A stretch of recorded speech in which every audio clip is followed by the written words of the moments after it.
toutes et tous, bienvenue à Épinay-sous-Sénart, Madame la Ministre. Merci d'être venus aussi nombreuses et nombreux ce matin.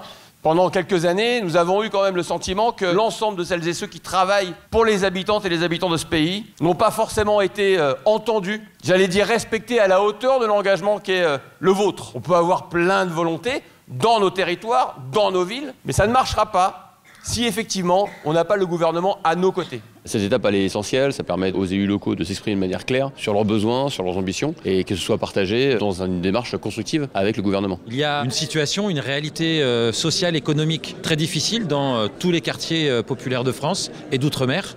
Et puis il y a, du fait de l'instabilité politique, énormément d'interrogations sur la suite des politiques publiques. Cette rencontre à Épinay a réuni celles et ceux qui pensent que les quartiers populaires sont l'avenir de ce pays, qu'il faut continuer d'y investir massivement, intelligemment, en faisant équipe. Appel d'Épinay-sous-Sénart. Les associations du bloc communal souhaitent interpeller le gouvernement et renouveler leurs attentes sur la méthode et les contenus des futures politiques de la ville et de cohésion sociale et urbaine. Nous craignons particulièrement l'extinction silencieuse de la politique de renouvellement urbain, alors même que les attentes n'ont jamais été aussi grandes pour transformer nos quartiers. J'ai entendu compétitivité, performance. J'y ai entendu aussi coopération. Ça, c'est nouveau. La première des politiques de la ville, la première des garanties pour qu'effectivement la République ne soit pas uniquement proclamée mais soit vécue partout, c'est le bon fonctionnement des politiques de droit commun et en aucun cas, parce que ça a déjà été observé ici et là, le retrait du droit commun au motif que la politique de la ville serait là pour le suppléer. Nous appelons le gouvernement à garantir la livraison des projets engagés dans le cadre du nouveau programme de renouvellement urbain et à renforcer la participation de l'État en pérennisant des financements pluriannuels et des modalités claires d'intervention de l'ANRU. Plus d'un an et demi après les violences urbaines de juillet 2023, la situation dans ces territoires, et vous l'avez dit toutes et tous, demeure tendue.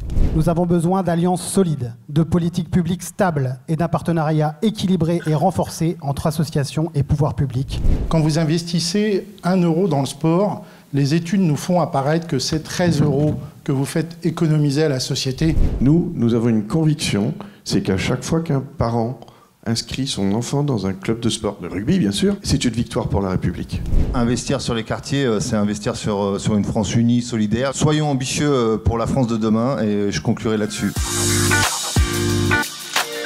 Je débute dès lundi prochain une large consultation qui va s'appeler « Construisons ensemble pour l'avenir de la ville ». La bonne nouvelle que j'ai annoncée aujourd'hui, c'est que le budget a été préservé, c'est que les adultes relais seront intégralement remplacés. Et puis c'est aussi que j'annonce que le prochain comité interministériel des villes se passera le 17 avril à Montpellier. Je leur donne rendez-vous aux élus. D'ici au 17 avril, nous avons déjà des rendez-vous de travail programmés pour co-construire nos priorités et pour que ce comité interministériel soit aussi l'émanation d'un travail avec les élus locaux. Parce que ce qu'attendent les acteurs locaux, les habitants, les associations, les élus, c'est qu'on puisse avoir les moyens financiers et humains de continuer, voire d'amplifier un certain nombre d'actions. C'est à cela qu'elle doit servir le 17 avril à Montpellier le CIV, et nous serons porteurs de ça dans la diversité des acteurs de ce matin.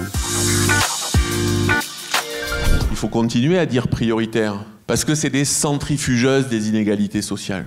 Il y a quand même l'un des pères de la politique de la ville, et c'est pas rien, M. Borloo. Cette politique, elle est toujours questionnée alors qu'elle porte ses fruits. On a cette chance, avec la rénovation urbaine, de pouvoir avoir une politique qui n'est pas une politique réparatrice, mais qui est une politique qui vise à éviter des problèmes qui s'accumulent après. Bon sang, quand on a une politique, enfin en France, qui cherche à résoudre des problèmes et à les éviter par la suite, gardons-la. La rénovation urbaine, c'est bien sûr l'un des outils essentiels de notre modèle français du logement. J'aurai besoin de vous, du soutien dont vous venez encore une fois de me rappeler la nécessité.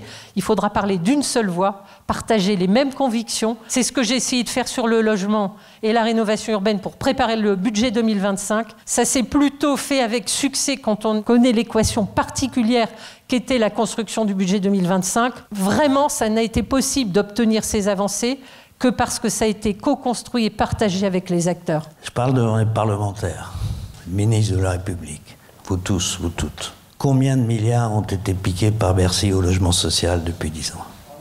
Pardon? Dans une indifférence générale. La ville et banlieue, c'est une merveilleuse organisation. C'est pas une organisation, c'est une famille en fait, dont on a plus besoin encore dans le débat public. On a la chance d'avoir là des ministres femmes d'ailleurs très remarquables. C'est le moment d'accélérer. Collectivement, on va y arriver, parce que on n'est pas le problème. On est la solution. Merci beaucoup.